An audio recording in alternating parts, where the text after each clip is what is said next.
All right, so we have another video now that Grand Live has been out. We're starting to see people react to how good is Grand Live. A lot of comparisons to Grand Live. If you look on Reddit, a lot of complaints comparing it to like Trackblazer, Unity Cup, and all of that. It's another scenario, another one where we're all crashing out about how bad the newest scenario is. I said Grand Live was going to suck very early on. And I said, still, it's gonna suck, but it's a quick suck.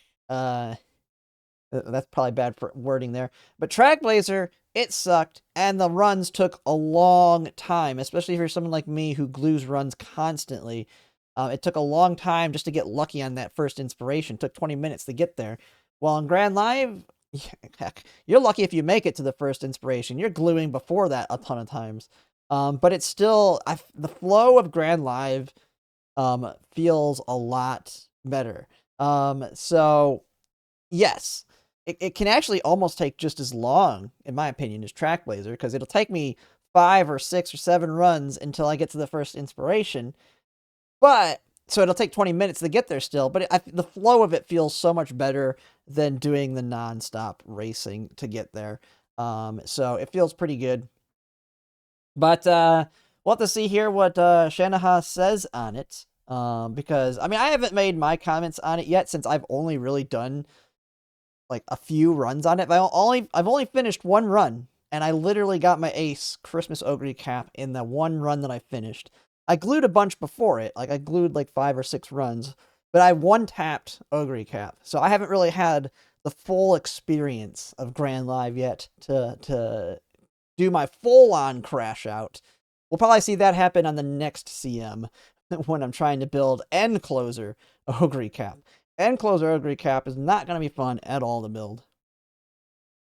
Alright, let's go ahead and see. So it's been a week now that the new scenario, Grand Live, aka Our Grand Concert, has been out on the global server. And so far, the public reception has been pretty mixed, honestly. Even before the scenario came out, veteran players were telling horror stories that this would be even worse than Trackblazer, as if that were even possible. And now that everyone has had a chance to experience the scenario themselves, that sentiment is...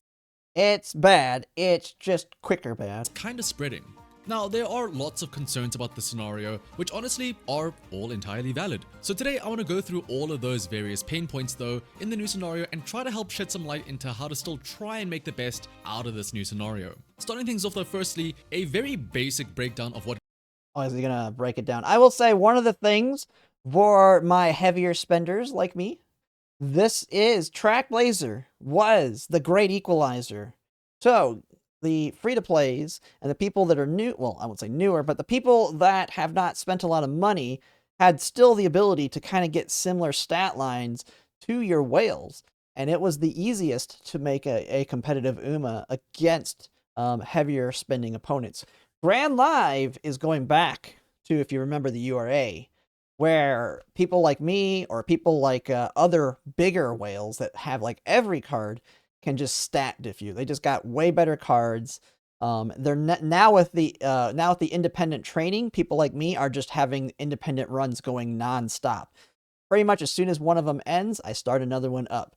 And I'm doing that all day, every day. So my parents will end up better than somebody that is not willing to use carrots to do more runs than their TP allows. So that is a big negative you will see from your lower spenders to even free-to-plays is you're just going to get stat sticked. But it doesn't mean you can't win CMs because like 95+% of the people playing this game don't know what they're doing. And a lot of them still make it to the finals. And so you just get into a room, hopefully against somebody that is not a Leviathan, or if you do get a Leviathan, then you just get lucky. But for anyone that is a bigger spender, it's great to move on from Trackblazer. We can finally start stat diffing people to a certain extent with our stronger decks. Grand Life is that it's a scenario where your run lives and dies by the songs that you get for each of the concerts. Yes. The main mechanic is using performance points to buy out various lessons for stat points, and then at different thresholds you can buy out songs. These songs provide instant buffs, but also buffs that take place the next time you have a concert. And the problem is that these songs are not made equal. There are clear-cut better and worse songs. Name Yes, yeah, they're and especially like the skill point ones. Then you got the friendship training effectiveness, and then getting them as early as you can. As you're saying, these ones down here don't take effect until after the concert, and so if you don't get it before the concert starts, and like there's certain amounts that you want by certain points to know that you're basically on track.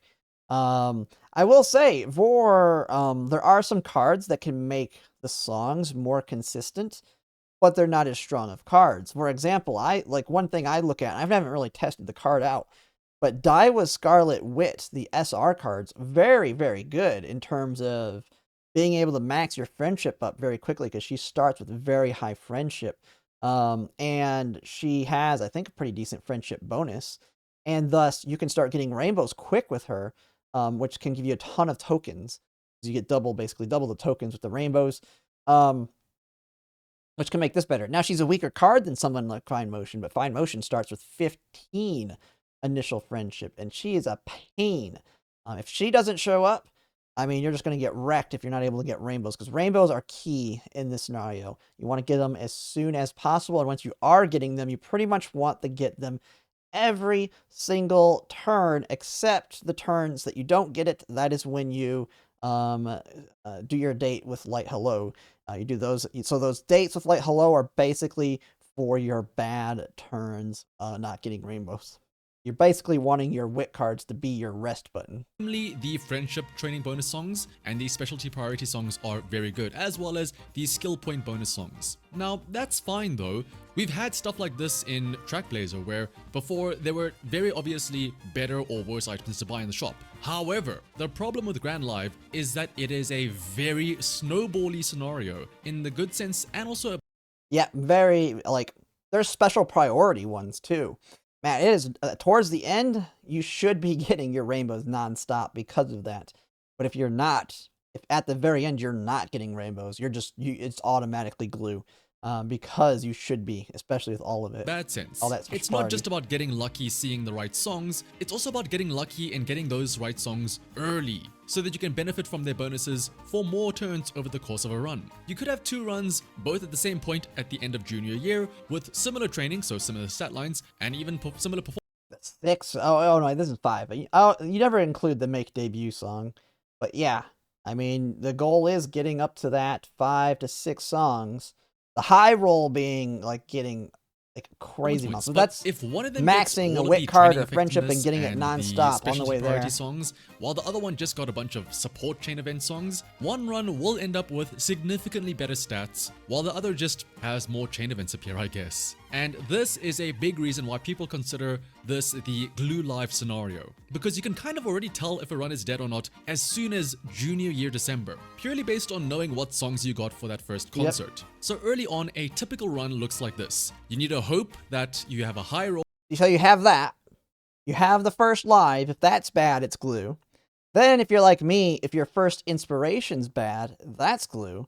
And then you have really the next killer is the first summer-ish in that time frame. If you're not getting rainbows through that and your stats are looking bad, that's glue. And then, I mean, you kind of continue that. If you have any long periods of time without rainbows, the run just dies because they're very, very important. Either that or Light Hello herself. Because when you hit her, you can sometimes get her event that gives you extra tokens. You're not getting those when you're hitting Light Hello. That's also on really your support cards going to a friendship level, so you can unlock rainbow trainings. And ideally also, you are training on your desired facilities, so speed and wit, because obviously you want to level up those facilities. This is because rainbow trainings and higher level facilities both give you more performance tokens. And then throughout this, you're also hoping to train with Light Hello several times to hope that she gives you plus 20 tokens, which early on is a big bonus. And then by the end of the year, hopefully you have enough tokens. You get rainbows with her and get even more of a crap ton. To buy something like 4, ideally 5 songs. And then also you have to hope that the songs offered are the 5 songs that you want. All of this RNG and all of this hope in the first 10 minutes of the run. Sounds easy, right? Just hit the lucky run. If only it were that easy. But because of how snowbally this scenario is, yes, you can obviously reach much higher highs in this scenario than any other scenario right now. But on the flip side though, there are much, much worse low rolls that you would get instead. And these low rolls aren't even just like, it's okay, maybe I can still use them as like a that's team pretty bad. transformer, like in other scenarios. No, a Grand Live run on average will look way worse than any average run in any other scenario. So that makes it a lot more disheartening to try and attempt ace runs in Grand Live. Honestly, Grand Life feels like a sort of hard course correction to be the exact opposite of Track Blazer, where instead of non-stop racing, you are now doing non-stop training. Instead of getting mad at coming in third place during a race, you're now getting mad that there's no, rainbow training on a training turn. And instead of a random shop where you sort of just... It sucked. My last one, my Ogre cap is super strong, super great stats. I did not get a rainbow on literally the last turn. I could have had 1630 speed with over 1200 power. Sadly, I did have to do a last power hit very end of the run. It gave me like 25 power, but it could have been even better if we would have got rainbows on that last one.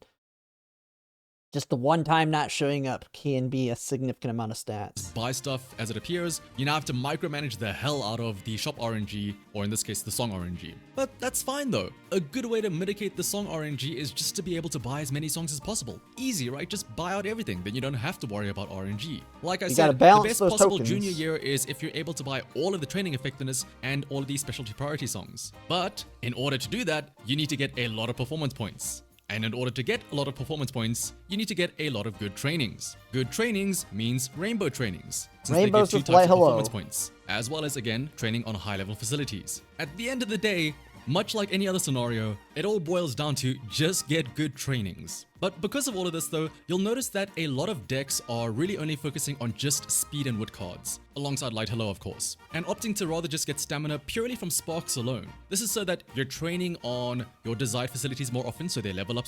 And to me, absolutely not worth it. I mean, I only did it with one run, but I mean, I did practice a lot in the JP scenario as well, using very similar level cards for a deck. I mean, it was completely different because I was having to use newer SR JP cards when I tested it out. It definitely, like, I feel like bringing Power Sparks and then fitting in Super Creek if you have her, hopefully, or any of the other. There's actually a lot of free-to-play option stamina cards for mediums is the way to go. You do need to high roll a little bit harder because you only got 2 speed cards, but you can get away without maxing speed. This isn't as bad in Grand Live where you have to get the 1600. You'll definitely see people, and we've seen this with people with really good aces that have won, even against my very strong Ogre cap, with like 1400 speed. The big things they have enough stamina to survive, because this is one of those mediums where it can be deceiving on how much stamina you need. And with debuffs coming in a lot heavier and harder because of the gold shift alt, even more important there. People are not going to have enough power because if they're bringing all stamina sparks, you might even max that speed at 1600, but then if your power is like 900 or 1000, that's a lot. That's pretty significant, especially with the latest changes we have that makes us have even more bonus acceleration when you go above 1200. And one area that we've seen people testing, although it requires a very high roll, is reducing potentially your wit or your wit card. I personally wouldn't do it, but wit on this like latest one is an area you can sacrifice on because there's no downhills, and so it's still important, but not nearly as impactful as say on like the Hanshin racetrack, which is like got non-stop downhills where wit is super important. Yeah, and then it's all good until Super Creek decides not to chill on stamina. Hey, you just gotta do like my run. My run looked terrible at first, but that's because Super Creek did nothing but sit on stamina. I had like no speed and wit in the beginning, but I had like 600 stamina by the end of the first summer. And then I started getting nothing but speed and wit. I mean, it's just, you want rainbows. You want to basically be getting rainbows the entire run. And if you're getting stamina rainbows and then you're getting the speed and wit ones, that's fine. As long as you hit the stat points and you've been getting rainbows the entire time, the run's a good run. It's just the chances of that is quite low. It's very RNG. Sooner, so you get more points from them sooner, and also you're hoping to stack those big rainbows for like triple or double rainbow turns. Now, yes, you can run a stamina card. There's nothing wrong with that. Some people are even doing that just to make sure they hit the stamina threshold for the upcoming CM. It just kinda sucks to know that when you click that stamina rainbow, even though you probably do need it, that level 2 stamina click could have been a level 5 speed click instead. And forget about the extra stats that you would have gotten. Yes, more speed, more power could have been cool and all of that. Instead now though, it feels bad because you're getting something like 40 less total performance points probably. Which could mean one fewer lesson, which could mean one less song, which could mean that you miss out on a big 10% friendship training effectiveness bonus. So now you see the snowbally effect of every single choice here. And probably I mean, hey, if you're like my run and you're trying to get that stamina threshold though, my stamina was level 3. So the stamina hits towards the end were getting really good. I think I had level 5 speed, level 5 wit, and level 3 stamina, or level 4, maybe even level 4 by the end of the run. But the rainbows just gotta keep showing up. People have been pining for those stamina sparks so that they don't have to do these awkward level 1 facility single rainbow clicks outside of summer. Clicking anything other than speed and wit kind of feels poopy doo-doo from a purely performance token standpoint. And again, this isn't even taking into account getting lucky with Light Hello to be alongside those trainings, handing out 20 extra points, and also, increasing the training effectiveness and reducing the energy costs. So like I said, because of all of this, runs die faster than ever before in any other scenario. And for a lot of people, this is bad because you're probably relying on your... I mean, I was doing this in URA and Unity Cup and even Trackblazer. It's completely normal. You know that run's dead fairly quickly. Very most limited, of the time. 5 borrows per day. Maybe you're making a front runner and you need that Saiyan Sky Inherit, or you need that 9-star step. Yeah, you need your own parents. And guess what? We have independent training. Everybody should be working towards having 2 parents and using your borrows to make those parents versus using the borrows to make aces. There's really, I mean, if you're playing this game consistently with the auto system, I mean, you shouldn't have, there's really no reason you can't have something. I mean, I've been struggling to get parents and stuff, but I have decent enough ones that I made it work. And that was with almost no stamina sparks. A parent to hit that threshold that you want. Wasting those precious borrows on runs that die before... But I will say, it is aggravating. Even with the independent training, getting good parents is a pain. But my thing is, I have I'm getting very, very picky with my parents. There's parents and there's grandparents or great-grandparents that not only 2 months ago I'd have been like, man, this is a good one. But with all the recent changes with independent training, you're just expecting to be able to get bigger and harder hits just from the simple fact that you're able to spam way more runs. And you're expecting other people to be doing the same thing, and thus borrows should hopefully get better and better over time. But they're still, at a certain point, not as good as people like me would like. Even making it to the first inspiration is quite disheartening. Thankfully for the Saiyan Sky point, she has been recently added to the daily legend races, so I highly recommend that you do spend your daily attempts trying to unlock her there so you aren't restricted to borrowing her. And also, thankfully, the recent implementation of the auto training has made it quote-unquote easier to make parents, in the sense that you can spam more runs trying to fish for the sparks that you want. So honestly, I highly recommend everyone try to find those.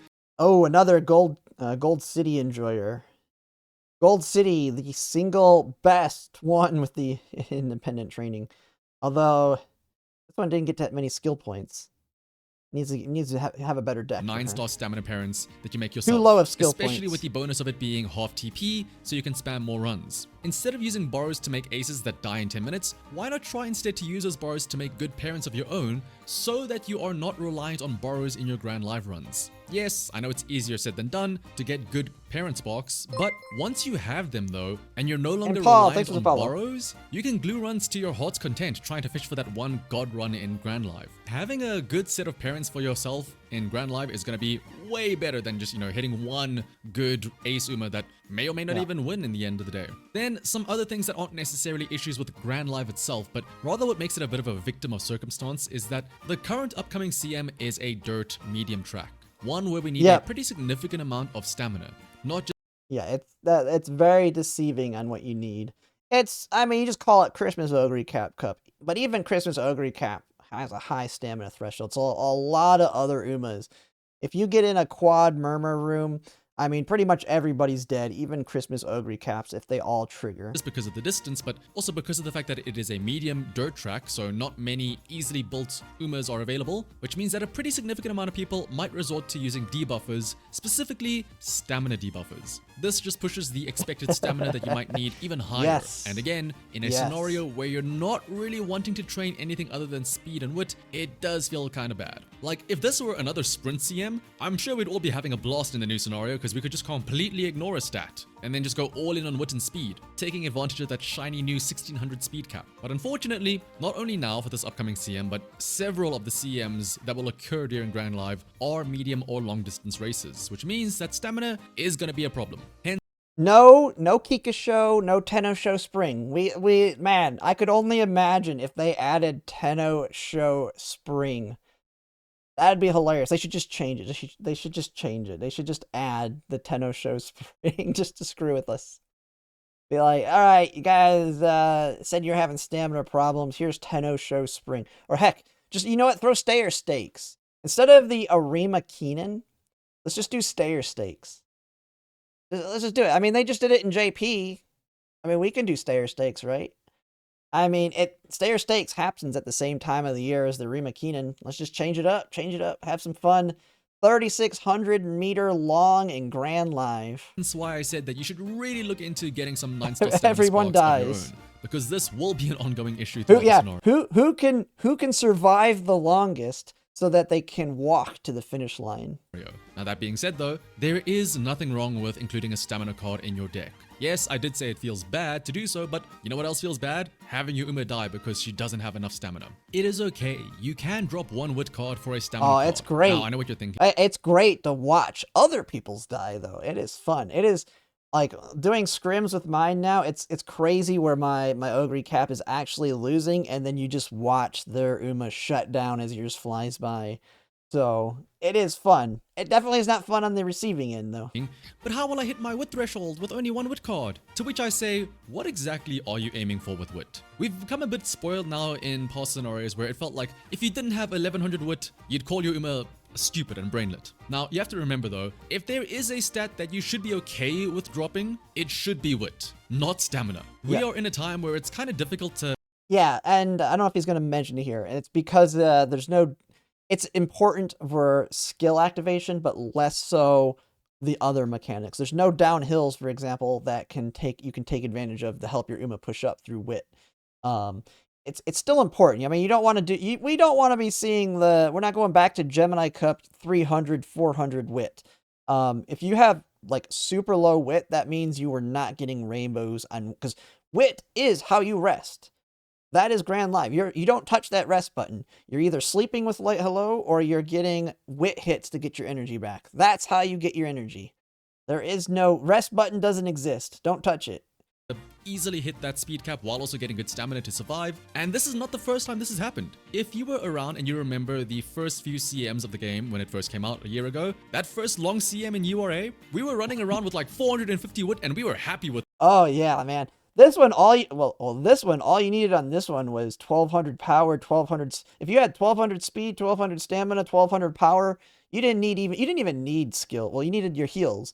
You didn't need anything else, though. You're just powered through if you had 1200 on all of these. That, because at least we knew we had enough speed and stamina to survive. The same can now be said for Grand Live and Wit in this instance. One Wit card, sure it may not be the best, but as long as you're still able to hit that stamina threshold now, that's fine. Remember, it's diminishing returns. Something like 800 or 900 Wit is still okay. The other unfortunate thing that is making Grand Live kind of feel icky is the fact that we are not coming to it from Trackblazer, but instead we are coming to it from Unity 2.0, which in the original Japanese timeline was only meant to come out after Grand Live had already been deployed, I guess released. And in comparison, Unity 2.0 felt amazing in terms of training RNG. All of your training... Unity 2.0 was great for what it was. And the fact that we got to enjoy it for it actually being good for a single CM. Like in JP, Unity 2.0 was never good because Grand Live, you just have outright better stats on a high roll. I have seen there are people, and I mean, if this is something you wanted to do, I personally wouldn't do it, but I've seen that people are building okay-ish aces in the Unity Cup 2.0. you're just not being able to get that speed threshold. And if you wanted to do that, I mean, you bring like the Rico card and you bring a ton of speed sparks. You can raise that speed cap up and make it comparable to a Grand Live. It's never going to be as good as a Grand Live one, but I've seen it, and I've seen it working to success where some people are winning with Unity Cup ones. You just the biggest negative is ultimately your speed. Facilities leveled up together, so everything was level 5 by senior. Yeah, as Greeny says here, if the speed cap was like 1500 in Unity Cup instead of, I think, what, 1300, 1400, something, people would just do nothing but Unity Cup. Like, you could build better Umas than Grand Live if they raised the speed cap even higher than it currently is. New year, there was never really a quote-unquote bad training turn where right now you could have a turn where there's no rainbows, so that kind of sucks. So you're losing out on like 40, maybe 50 training points, which kind of screws up the entire run. Meanwhile, back in Unity, if there was no rainbow, that's fine. There was probably still bursts that you could work on, or maybe even there were bursts you could use to just get extra chunks of stats. And you could easily get good stamina from simply just clicking a burst on stamina every now and then. Now that being said though, although Unity undoubtedly feels more fun because of how easy it is to get a usable stat line, a high-rolled Grand Life Uma will still be better than a really good Unity Uma. And that's kind of the point though. No one cares about the 99 consistently good Umas that you can make in Unity if all of them get beaten by that one perfect Grand Live Uma. So again, it's all about how many bodies can you throw at Grand Live until you get that good run, which again is made better if you make your own parents, so you aren't reliant on 5 borrows per day. But that's kind of the main point about Grand Live. Yes, it is very volatile and snowbally. Yes, you will glue a lot of runs. The thing is, independent training. Just think, JP didn't have that. JP had to go back and do their parent runs in Track Blazer. They only had 5 borrows to deal with if they wanted to use a borrow to make their ace. Like, independent training for me kind of saves Grand Live for a lot of people. It's like, man, just thinking of the idea of doing parents or anything in Track Blazer for building aces in Grand Live just sounds abysmal now that I've got to experience independent training. Like, it's just like never again. So you save so much more time. And since Grand Live, even though it is like you're just nonstop gluing, it just goes so much faster. Early on. Yes, it's gonna suck to have so many longer distance CMs during this time period, and yes, Unity probably was more fun. Now, I can't really give advice on how to fix these issues for you personally, it's more of a mental thing, but the best advice I can give is to honestly just come to accept these facts and, be ready to glue a lot of runs. It's normal. It is expected. That's what the scenario is about. That is the nature of the scenario. But again, making parents will probably help this mentality a lot, because I think you'll have a better time when you can scrap a run and say, that's okay, I'll just try again when I have enough TP. Instead of going, well damn, I can't believe I wasted a borrow on this, and now there's only 4 days left, which means only 20 more attempts to make an ace. Personally, I'm kinda ambivalent on the new scenario. Back in my day, we walked both ways in the snow, uphill. Unity was probably more fun, but I don't necessarily hate the scenario. Maybe because in a weird silver lining, the fact that you can tell a run is dead so early on kinda helps you save time in a way. Instead of doing a full 50-minute Track Blazer run all the way to the end, constantly hoping to yourself, maybe Summer saved this, maybe Senior Inspiration saved this, maybe the Senior Summer saves this, you can instead see the run is not going anywhere very early on and then give up within 10 minutes and save yourself from sitting through the humiliation ritual of another 40 minutes of a run. But what about your thoughts on the new scenario though, now that we've had a week with it? And how are you feeling? Yeah, I mean, Grand Live, it ultimately sucks. I mean, from what I've all heard, Grandmasters is not going to be much better. But when we get to Lark, that's when the scenarios start getting better in terms of fun. Now, there's always RNG. You're always chasing some crazy high RNG hit if you want to make that God tier Uma. And when League of Heroes, I will say, when League of Heroes drops, if you're not going to be that crazy try-hard trying to get top 96, that is not going to, you're not going to be stressed nearly as much. Getting the Platinum 4 in the League of Heroes is so much easier than getting a Platinum in a CM. So, yeah, and as someone saying, it's another token chase scenario. But at least on that one, SS, on independent training, should be significantly easier. And if I'm not mistaken, in Grandmasters, stamina's not as much of a problem. I'm pretty sure with Grandmasters, it's kind of got that randomness to the point that you can randomly get your stamina on a good run versus needing to chase it like we like or force it in Grand Live. So Grandmasters will be a little bit better. A lot better on the independent training side of things. And then Lark just is when you start seeing it really start to pop off again on some really good scenarios that a lot of people liked on the JP side. But I mean, Grand Live, it's not terrible. I mean, I haven't done a lot of runs. I'll be having my own video like this, because I've only finished one run at this point. I got my ace in a single run. I glued a bunch before it, but then as soon as I finished a run, she was really good. So I will be doing probably tomorrow. Well, tomorrow we'll be working on probably team trial Uma. So I'll probably do some more Grand Live runs to build up my team trial teams since I'm getting very close to not being able to hold class 6. But I will get some more experience than that. But that's gonna be pretty much it for this react. I think a lot of people have these thoughts. I mean, I was warning everybody. It's not the RNG is gonna be the worst it's ever been. It's just gonna be very, very quick. So you're gonna either hate it or you're gonna like it in that respect. Well, that's gonna be it for now. And if you like my content, if you can like, comment, subscribe, it really helps. And thanks for watching.